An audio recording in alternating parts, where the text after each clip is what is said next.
Muy buenas tardes. Siguiendo con estos temas de telecapacitación del Hospital Nacional Cayetano Heredia, el tema que hoy vamos a revisar como parte del equipo de la emergencia pediátrica se refiere al enfoque sistemático inicial del niño grave. Empezaremos definiendo los objetivos de esta charla, de esta exposición. Nuestros objetivos van a ser, primero, desarrollar los aspectos necesarios para el abordaje inicial del paciente, del niño crítico en la emergencia. Segundo, vamos a enfatizar la utilidad del uso del triángulo de evaluación pediátrica y de la realización de un diagnóstico fisiopatológico. Y tercero, vamos a enseñar cómo aplicar la secuencia del A, B, C, D, E y sobre todo la reevaluación en emergencia pediátrica. A modo de introducción, ¿qué es lo que tenemos que saber? Primero, que la evaluación y el manejo del niño en los servicios de emergencia pediátrica es diferente. Los niños no son adultos pequeños, los niños tienen características anatómicas diferentes, por lo tanto, necesitan un manejo diferente. Cuando estamos en la emergencia, nuestro objetivo inicial, ¿cuál es? Es evaluar el estado fisiopatológico del niño y decidir si es necesario alguna medida de rápida estabilización. El diagnóstico final para nosotros es una prioridad secundaria.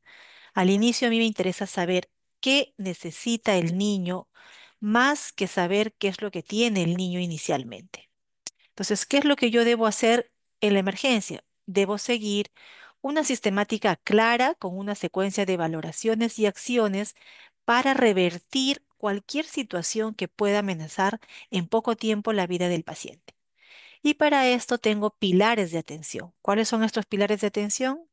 El triángulo de evaluación pediátrica, la evaluación primaria o la secuencia de A, B, C, D, E y la reevaluación frecuente. ¿Cuál es la secuencia de abordaje de un paciente crítico en la emergencia? Lo primero es la evaluación del triángulo pediátrico. Eso me da una impresión general. Esta primera evaluación general yo la debo realizar más o menos en 30 a 60 segundos.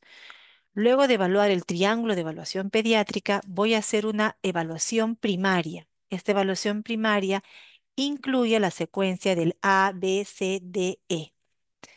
Hasta aquí han pasado más o menos 10 minutos y yo ya debería haber estabilizado al paciente y en este momento me enfoco a realizar la evaluación secundaria, donde voy a hacer una historia más detallada y un examen físico más detallado, donde voy a llegar a un diagnóstico etiológico del paciente. Luego ya paso a una evaluación terciaria con el paciente estabilizado y en este momento es donde yo voy a pedir los exámenes auxiliares. Durante toda la evaluación de la emergencia, yo debo hacer uso continuo y permanente de la reevaluación. Debo reevaluar de manera continua el triángulo de evaluación pediátrica, el ABCD, los signos vitales, los hallazgos clínicos y debo evaluar la efectividad y la seguridad de mi tratamiento. Vamos a empezar y vamos a hablar primero de la impresión general. Vamos a hablar del triángulo de evaluación pediátrica. Cuando yo tengo un paciente que llega a la emergencia, lo primero que debo valorar es el triángulo de evaluación pediátrica. Este triángulo de evaluación pediátrica es una herramienta estandarizada que la puede desarrollar no solamente el personal médico, también la puede desarrollar la enfermera capacitada, ¿no? ¿Y qué es lo que me permite definir el triángulo de evaluación pediátrica? Rápidamente me permite evaluar el estado fisiológico del niño sin tener que examinarlo, sin tener que tomar constantes vitales. Yo con el triángulo de evaluación pediátrica, ¿qué voy a definir? Voy a definir si el niño está enfermo o no está enfermo. Entonces, el triángulo tiene, como ya sabemos, tres lados: el aspecto, la circulación y la respiración. El aspecto es probablemente el lado más importante del triángulo y lo que valora es la oxigenación y la perfusión cerebral. ¿Qué es lo que yo evalúo aquí? Veo el tono muscular, la reactividad del niño, la consolabilidad del niño, la mirada, el llanto y el lenguaje. Si el aspecto está alterado, yo concluyo que el sistema nervioso central está mal oxigenado, o mal perfundido y hablo de una disfunción del sistema nervioso central. El otro lado que valoramos es la respiración. La respiración me permite ver el estado de oxigenación y ventilación del niño. Voy a evaluar dos cosas. Primero, el trabajo respiratorio. Entonces, voy a mirar la presencia de tirajes, tiraje subcostal, tiraje intercostal, retracción supraesternal, aleteo nasal. Puedo valorar alguna posición anormal, ¿no? Una posición en trípode, por ejemplo, el bamboleo en lactantes. Y a la par voy a valorar la presencia de ruidos respiratorios anormales. Yo puedo escuchar estridor. El estridor me refleja una obstrucción en vía respiratoria alta. Puedo valorar sibilantes. Los sibilantes me reflejan una obstrucción en vía respiratoria inferior o puedo escuchar un quejido que me va a hablar de una patología alveolar. Si yo encuentro el lado respiratorio alterado, lo que voy a definir es que el paciente tiene una dificultad respiratoria. Y el otro lado que voy a evaluar en el triángulo de evaluación pediátrica es la circulación. Entonces voy a valorar la función cardíaca, la perfusión de los órganos, mirando básicamente la piel, ya que si yo tengo alteración en la perfusión, la piel va a ser uno de los primeros órganos que van a mostrar sintomatología. ¿Y qué es lo que busco? Busco palidez, busco cianosis, busco piel reticulada. Si yo encuentro que la piel está alterada, voy a concluir que tengo un shock descompensado. Esta evaluación del triángulo de evaluación pediátrica yo la voy a realizar en 30 segundos, máximo en un minuto, y me va a permitir establecer diagnósticos fisiopatológicos. Si yo tengo todo normal, el diagnóstico del niño es que es un niño estable. Si yo tengo el lado de la apariencia alterada, yo diagnostico fisiopatológicamente una disfunción del sistema nervioso central. Esa disfunción puede ser primaria del cerebro, quizás tengamos una meningitis, un TEC severo, o también puede ser secundaria de alguna alteración metabólica, quizás tenga yo una hipoglicemia. En este momento lo que yo sé es que el niño tiene una disfunción del sistema nervioso central. Si yo veo que la respiración está alterada, hablo de dificultad respiratoria. Cuando ya tengo dos lados del triángulo alterados, la apariencia más la respiración o más la circulación alterada, ya progreso en mi diagnóstico fisiopatológico. Si tengo la apariencia alterada y la circulación alterada, ¿qué significa? Que ya el organismo no está compensando y ya la alteración de la perfusión no solamente es a nivel de piel, sino es a nivel del cerebro. Entonces ya estoy hablando de un shock descompensado. Y en el caso de la respiración, si yo tengo la respiración alterada y también tengo la apariencia alterada, significa que ya la oxigenación está afectando el sistema nervioso central, entonces ya no estoy frente a una dificultad respiratoria, sino estoy frente a un fallo respiratorio. Y si tuviese los tres lados del triángulo alterados, yo voy a hablar ya de una falla cardiopulmonar. Entonces, la evaluación del triángulo pediátrico en 30-60 segundos me da la opción de hacer diagnósticos fisiopatológicos y me da la opción de tomar medidas correctivas rápidamente para estabilizar a este paciente. Con esa evaluación del triángulo, yo puedo priorizar la atención, establecer prioridades de atención. Si tengo un solo lado del triángulo alterado, la prioridad del paciente es una prioridad 3, relativamente estable, y yo voy a tener más o menos 30 minutos para poder atender a ese paciente. Si yo tengo dos lados del triángulo alterado, el paciente tiene una prioridad 2 y yo tengo 10 minutos para atender a ese paciente.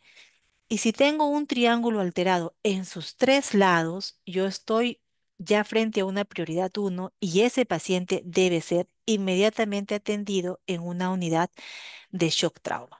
Entonces, el triángulo de evaluación pediátrica me permite priorizar la atención y, por lo tanto, establecer tiempos de atención. En la emergencia no atendemos pacientes por orden de llegada, sino atendemos pacientes por prioridad.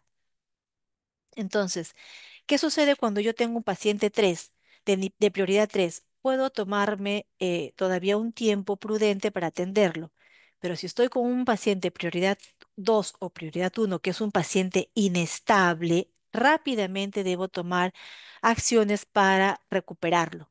Y dentro de las acciones inmediatas que yo debo tomar están primero la oxigenoterapia.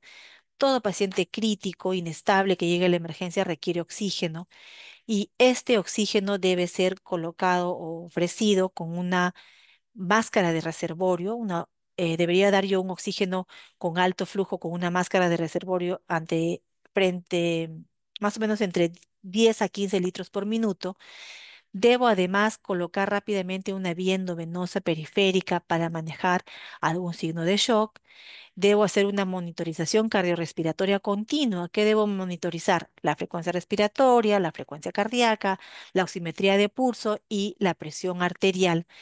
Y si tengo principalmente una alteración de la apariencia, debo tomar rápidamente una glucosa capilar, ya que la hipoglicemia es una causa frecuente en niños de disfunción del sistema nervioso central.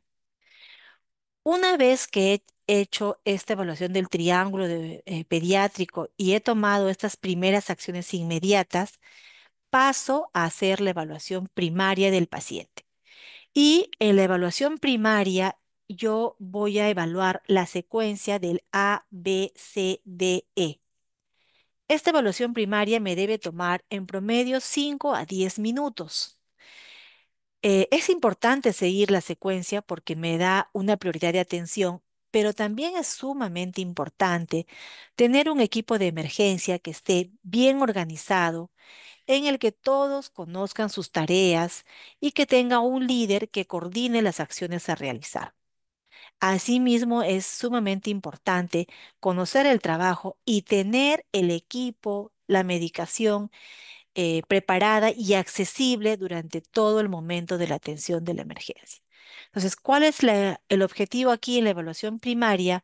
Es identificar y tratar lo que es más peligroso para el paciente, la insuficiencia respiratoria, la insuficiencia circulatoria y la alteración del sistema neurológico, ¿no? Que puede estar presente o puede ser inminente. Esto es lo más importante en la evaluación primaria. Al final de los 10 minutos que dura la evaluación pediátrica, que debería durar la evaluación pediátrica, yo debo tener un paciente hemodinámicamente estable, ¿no? Es lo ideal. ¿En qué consiste la secuencia del A, B, C, D, E? A de vía aérea, B de ventilación, C de circulación, D de discapacidad y E de exposición.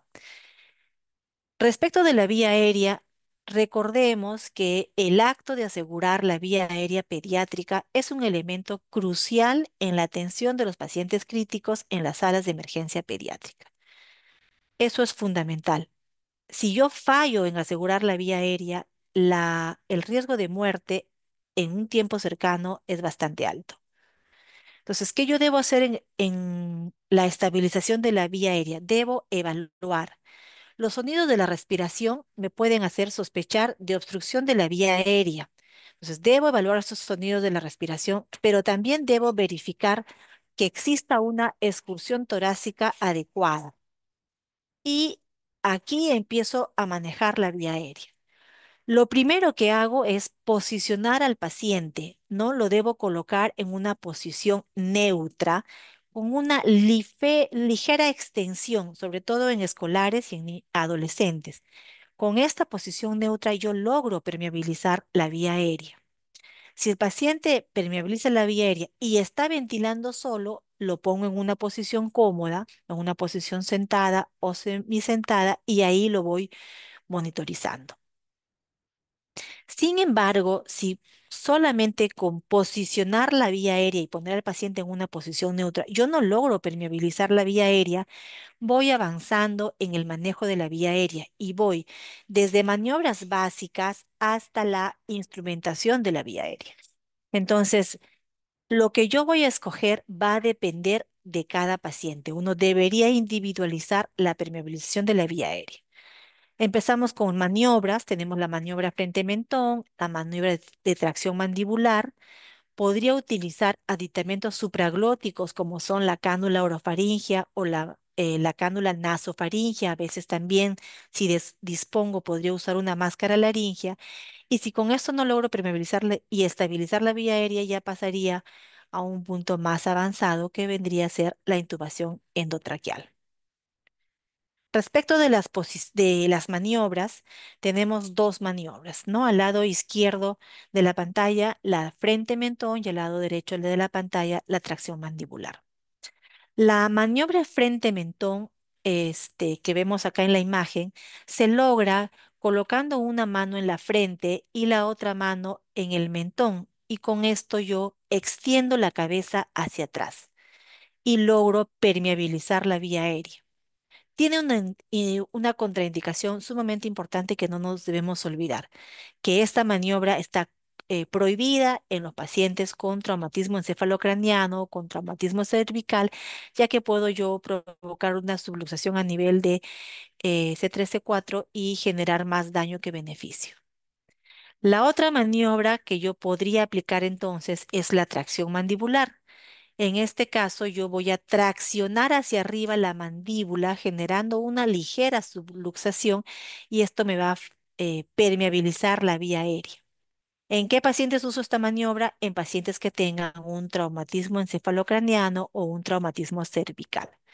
Si la mandíbula está fracturada o dislocada, no puedo realizar esta maniobra.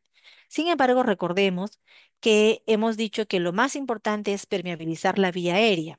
Por lo tanto, si yo con la maniobra de tracción mandibular no logro permeabilizar la vía aérea, aún teniendo un paciente con traumatismo encefalocraniano, debería utilizar la maniobra de frente mentón, ya que mi prioridad es la vía aérea.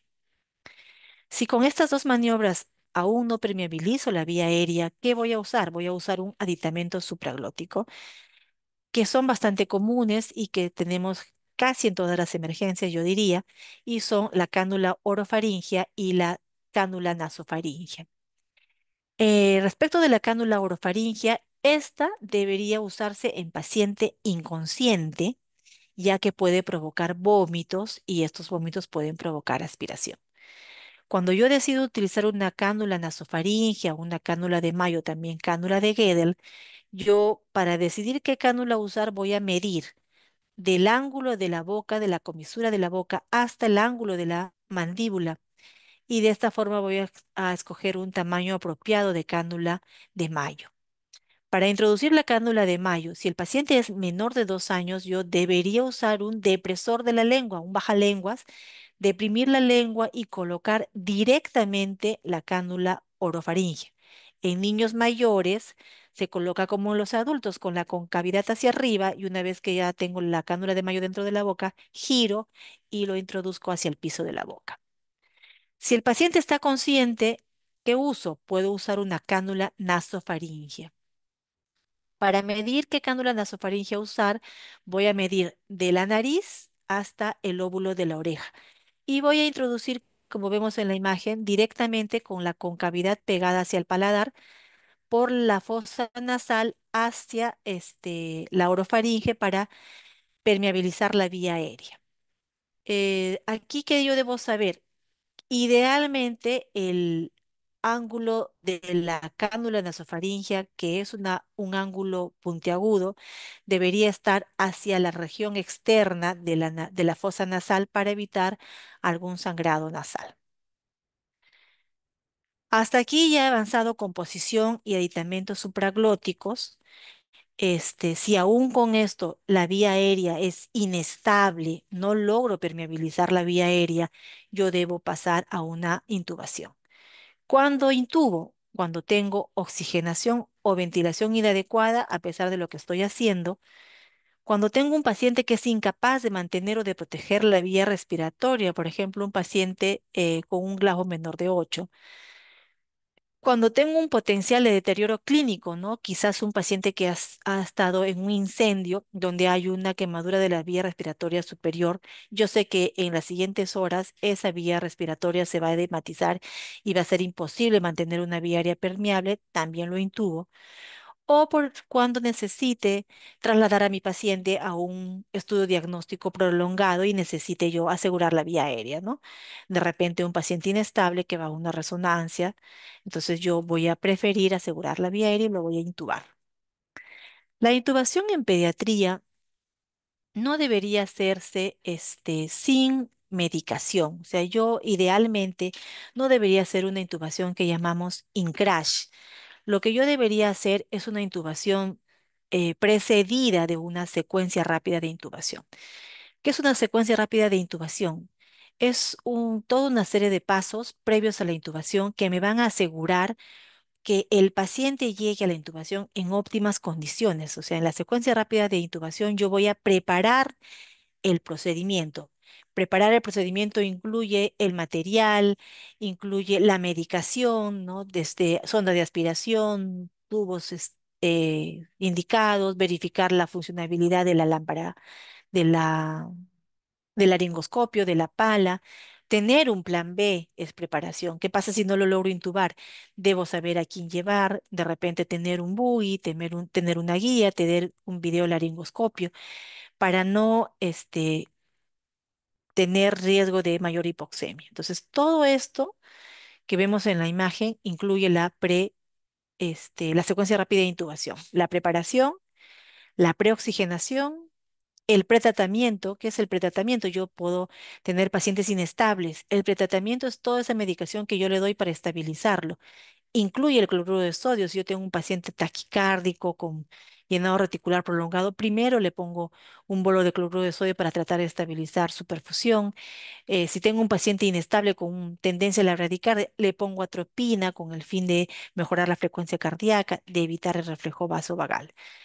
En este punto es importante que recordemos que cuanto más medicación dé, más prolongo la secuencia rápida de intubación. Entonces yo debo escoger bien mi pretratamiento. Bueno, luego uso un medicamento sedante y un medicamento que genere parálisis muscular para que no pelee el paciente con la ventilación. Yo debo sedar al niño para que el procedimiento no le genere ansiedad, no le genere dolor. No debo sedar y paralizar al paciente. Y ya luego que lo intubo, debo pues verificar que la intubación sea adecuada, debo verificar la amplexación del pulmón y debo hacer el manejo post-intubación.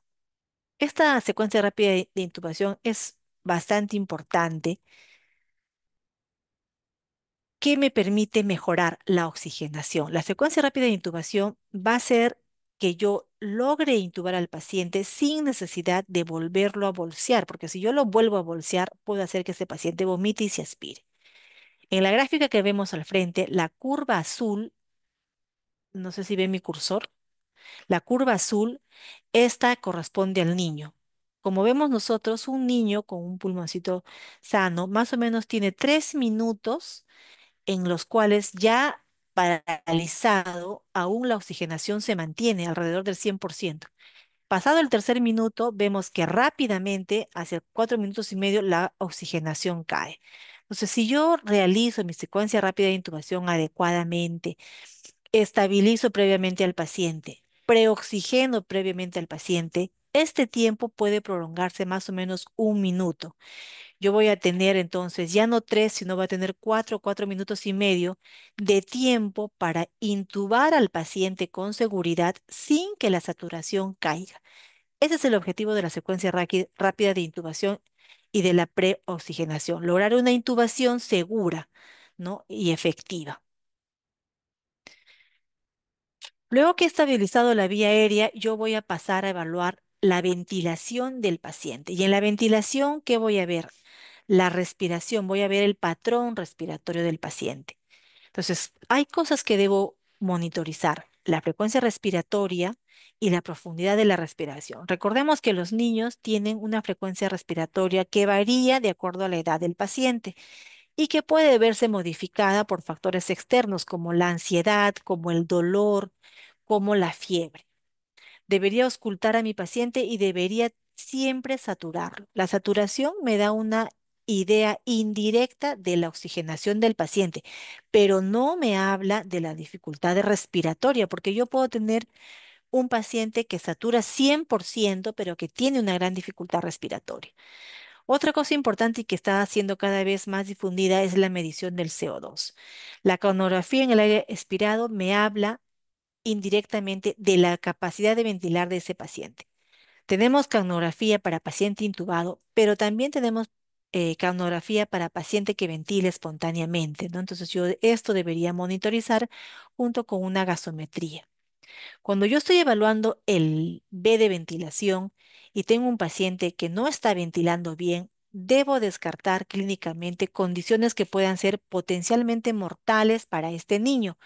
¿Como cuáles? Como un neumotórax a tensión, como un neumotórax abierto, como un tórax inestable, un hemotórax masivo o un taponamiento cardíaco, ¿no? Son cosas que rápidamente debería descartar.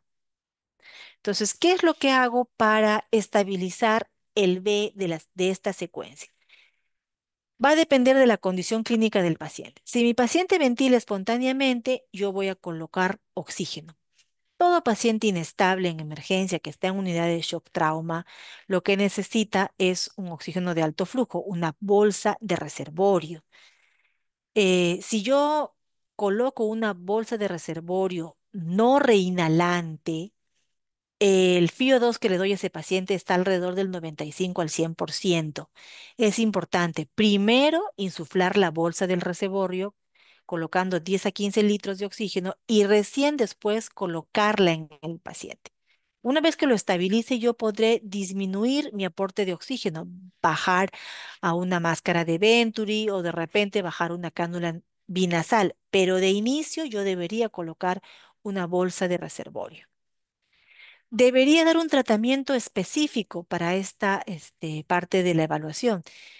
Si es un niño en el que he auscultado sibilantes, es un asma severo, iniciaré pues un corticoide, iniciaré un beta 2, podré darle un sulfato de magnesio. Si es un niño que tiene un estridor, un group severo, podré hacer uso del corticoide, podré hacer uso de la nebulización con adrenalina. Entonces, doy tratamiento específico de acuerdo a lo que voy encontrando. Ahora, si el paciente tiene una vía aérea permeable, pero no logra ventilar bien, no logra oxigenar bien, entonces yo usaré ya una bolsa de ventilación manual, ¿no? Daré apoyo ya ventilatorio del paciente y esto como paso previo a una intubación y a una ventilación asistida, ¿correcto? Entonces, ¿yo qué voy a verificar?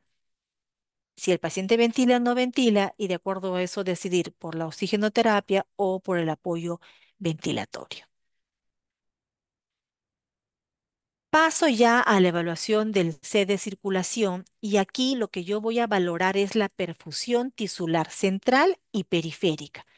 No existe un parámetro único para que yo pueda valorar el shock. Existen varios parámetros que yo voy a ir evaluando simultáneamente. ¿Qué voy a evaluar? La frecuencia cardíaca. La taquicardia es un signo de shock.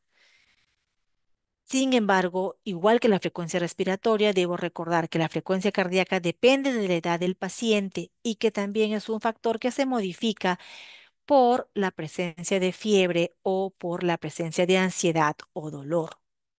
Debo valorar el pulso periférico, por ejemplo, a nivel de la arteria braquial y un pulso central a nivel de la carótida. Si yo tengo una ausencia de pulso periférico, ¿qué sospecho? Que el paciente está hipotenso. Pero si yo tengo ausencia del pulso central, ¿qué veo? Que el paciente necesita una reanimación cardiopulmonar, un masaje cardíaco. Debo valorar el llenado capilar. El llenado capilar normal es menos de 2 segundos. Si yo tengo un llenado capilar más de 2 segundos, más de 3 segundos, es decir, un llenado capilar prolongado, hablo de un shock. También evalúo la temperatura de los pacientes. Las manos frías también nos hablan de shock. Y la presión arterial. Para valorar la presión arterial, debo utilizar un mango adecuado. Y el mango adecuado, para yo saber cuál es el mango adecuado para ese niño, debo medir la circunferencia braquial. De acuerdo a la circunferencia braquial, yo escojo el mango adecuado para la presión arterial de ese niño. Ahora, si no tengo un mango a la mano, yo puedo usar uso del pulso periférico. Si yo tengo un pulso periférico, periférico presente, o sea, por ejemplo, en la arteria radial, yo puedo interpretar que mi presión arterial sistólica es de 90 o más. Si tengo un pulso periférico central palpable, por ejemplo, en femoral o en carotidia, yo puedo definir que mi presión sistólica es mayor de 50. Pero si no tengo pulsos palpables, yo concluyo que mi presión arterial en ese momento es menor de 50 milímetros de mercurio. Entonces, cuando yo estoy evaluando la circulación, luego de evaluar esto rápidamente, lo primerito que voy a necesitar es un acceso venoso. ¿Por qué? Porque el manejo principal del paciente en shock es el líquido. Entonces, voy a canalizar de preferencia dos vías periféricas de máximo calibre. Y para esto tengo un tiempo. Si el paciente es un niño grave, yo tengo 3 minutos para canalizar una vía. Pero si el paciente está en paro, yo solo tengo 60 segundos para canalizar la vía. Si no logro canalizar la vía, debería usar una vía alternativa. ¿Y cuál es esa vía alternativa? La colocación de una vía intraósea. La vía intraósea es un procedimiento médico. Hay varios lugares donde yo podría colocar la vía intraósea. El más común es la cara medial de la tibia, ¿no? Pongo al paciente de cúbito dorsal, flexiono la rodilla y ubico la cara medial de la tibia y ahí coloco la intraósea. Esta intraósea, hay diferentes dispositivos para intraósea. Si no tengo estos dispositivos, puedo usar una aguja número 18. La debo dejar colocada el menor tiempo posible, ¿no? El tiempo en el cual yo logre ya tener un acceso venoso periférico. Y por la vía intraósea yo puedo colocar cualquier medicamento y cualquier solución. Puedo colocar cloruro, puedo colocar sangre, puedo colocar plasma y puedo colocar los diferentes medicamentos. Una vez que logro expandir eh, las venas periféricas, coloco la vía periférica, retiro la vía intraósea. Ahora, el catéter venoso central, por ejemplo, no es una vía de emergencia porque necesita preparación. ¿Cómo trato este C de circulación? Hemos dicho que lo más importante es el tratamiento con líquidos en pacientes con shock. Entonces, voy a utilizar cloruro de sodio en bolo. ¿Cuánto es el bolo de cloruro de sodio? El bolo es de 10 a 20 mililitros por kilo. Lo pongo en bolo en 5 a 10 minutos y luego de colocar el bolo, yo debo valorar los signos de shock, el llenado capilar, la frecuencia cardíaca, la presión arterial. Si logro mejorar, pero aún persisten los signos de shock, puedo colocar un segundo bolo, un tercer bolo teniendo mucho cuidado con no sobrehidratar al paciente. Y si ya luego de esto aún persiste el paciente en shock, yo eh, decido la necesidad de usar vasoactivos, ¿no? Como adrenalina o noradrenalina. Decir hasta 3 bolos no significa que recién después del tercer bolo yo voy a empezar los vasoactivos. Yo podría decidir usar vasoactivos en el primero o en el segundo bolo de acuerdo a la condición clínica del paciente.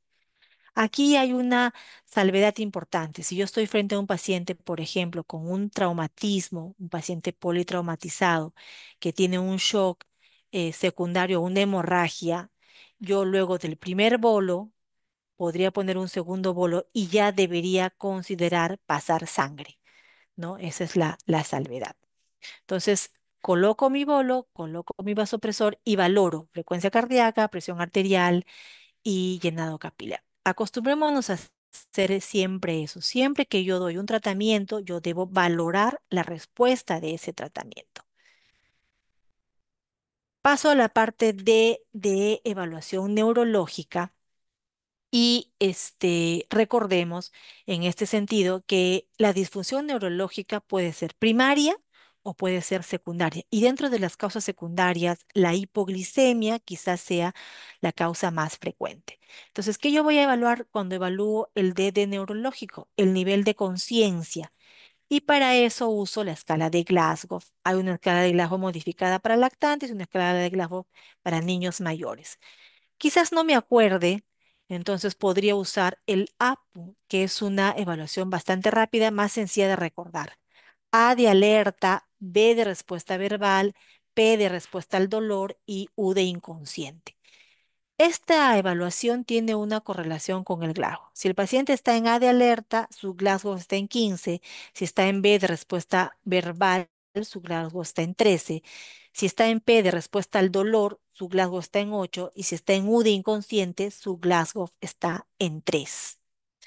Evalúo la glucosa capilar, ¿no? La hipoglicemia es una causa de disfunción del sistema nervioso central. Evalúo las pupilas, el tamaño de las pupilas y su reactividad a la luz. Yo puedo tener pupilas mióticas, midriáticas, anisocóricas. Evalúo la presencia de signos de hipertensión endocraniana. Veo cómo está la frecuencia cardíaca, cómo está la frecuencia respiratoria, la presión arterial, la postura anormal y evalúo además la presencia de alguna sospecha de lesión espinal, viendo la motilidad y la sensibilidad en las extremidades. ¿Cómo manejo esta D de neurológico? Si tengo un paciente con hipoglicemia, debería darle un bolo de dextrosa al 10%, un bolo que va entre 2 a 5 mililitros por kilo. 15 minutos después de colocar este bolo, yo debería medir la glucosa capilar y, de ser necesario, debería colocar un segundo bolo. Y aquí es bastante importante recordar que luego del bolo yo debo dejar a ese paciente con una infusión de dextrosa a una velocidad de infusión de acuerdo a la edad del paciente. Si el paciente está convulsionando, trato el estado convulsivo, si es necesario, con medicamentos de primera línea o de segunda línea según se requiera. Y si tengo alguna sospecha de hipertensión endocraniana, por ejemplo, anisocoria, bradicardia, hipertensión, manejo los síntomas de la hipertensión endocraniana y para esto uso un hipertónico, ¿no? El que nosotros usamos con mayor frecuencia en pediatría es el cloruro de sodio al 3%. Paso un bolo de 1 a 5 mililitros por kilo, evalúo la respuesta, miro las pupilas, veo la frecuencia cardíaca, la presión arterial. De ser necesario, puedo colocar un segundo bolo de hipertónico y si ya estoy colocando un segundo bolo de hipertónico, debería colocarlo al 3% en infusión. Si estoy frente a un paciente con intoxicación, manejo la intoxicación, ¿no?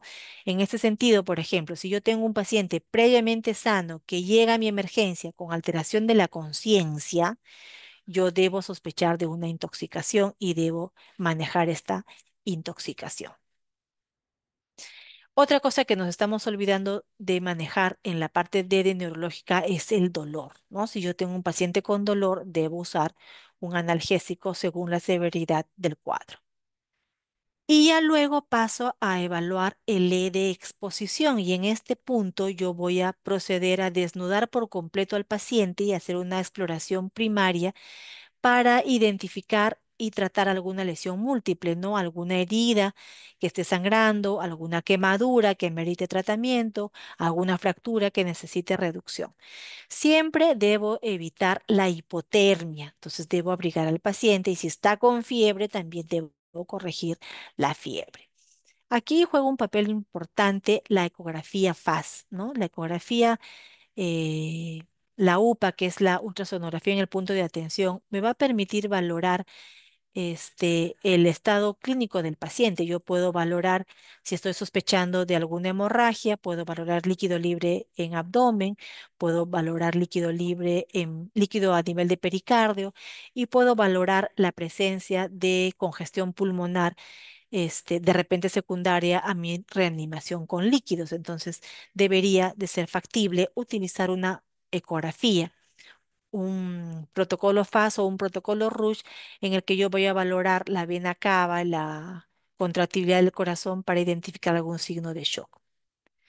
Entonces, ¿cuánto tiempo me ha demorado esta evaluación primaria? Esta evaluación primaria me ha demorado 10 minutos. Todo esto que hemos hablado, yo lo debería hacer en aproximadamente 10 minutos. Y al término de esta evaluación primaria, yo debería tener mi paciente estable, ¿no? En la medida de lo posible.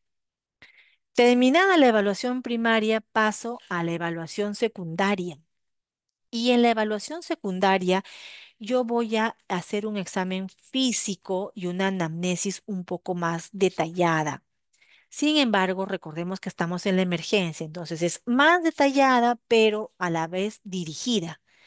Y esta mnemotecnia de sample me va a permitir recopilar los datos más importantes. ¿Qué voy a preguntar a mi paciente? ¿Cuáles son sus signos? O al familiar del paciente, ¿cuáles son sus signos y sus síntomas? ¿No? Voy a preguntar la presencia de una alergia a drogas o alimentos. Voy a verificar si ha tomado algún medicamento de manera regular.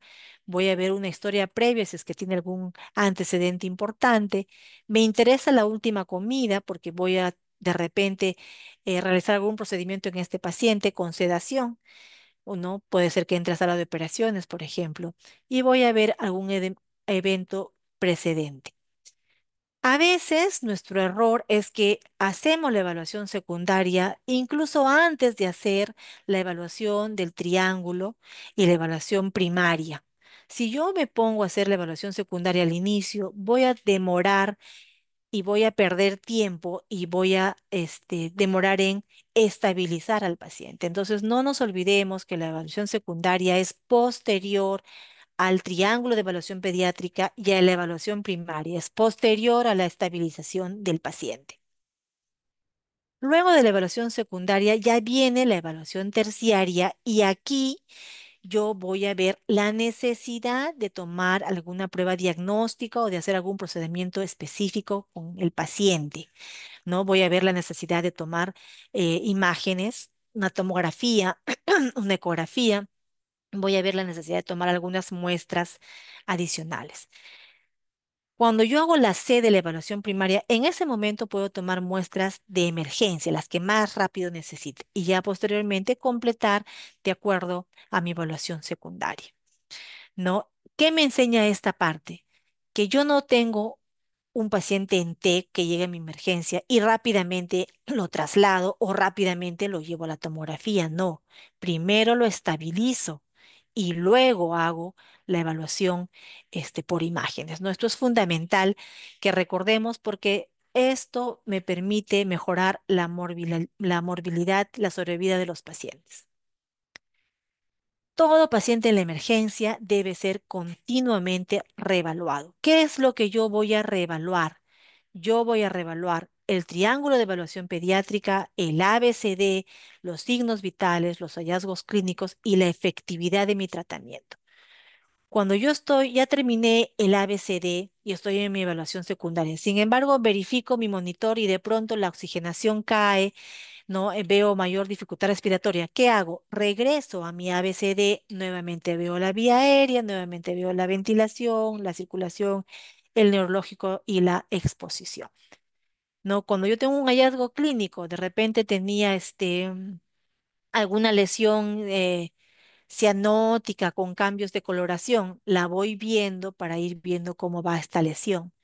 Cuando yo doy tratamiento, si tenía dolor, pregunto si mejoró el dolor. Si estaba taquicárdico y pongo un bolo, verifico que la frecuencia cardíaca haya mejorado.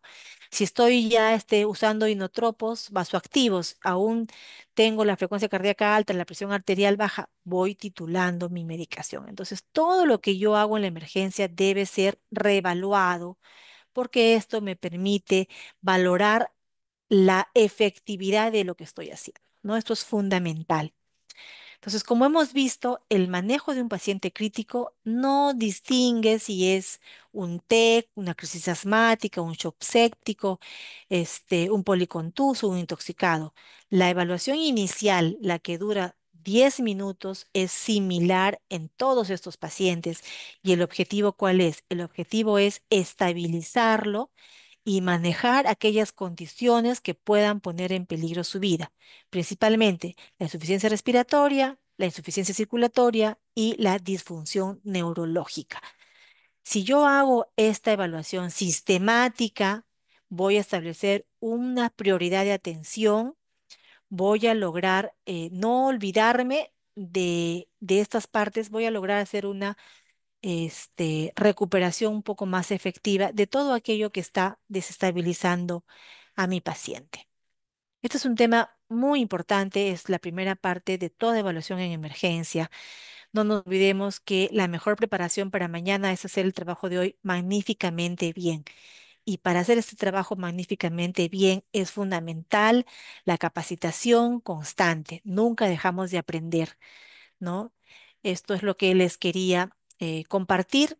Espero realmente que haya sido de su agrado y que les sirva en su actividad diaria.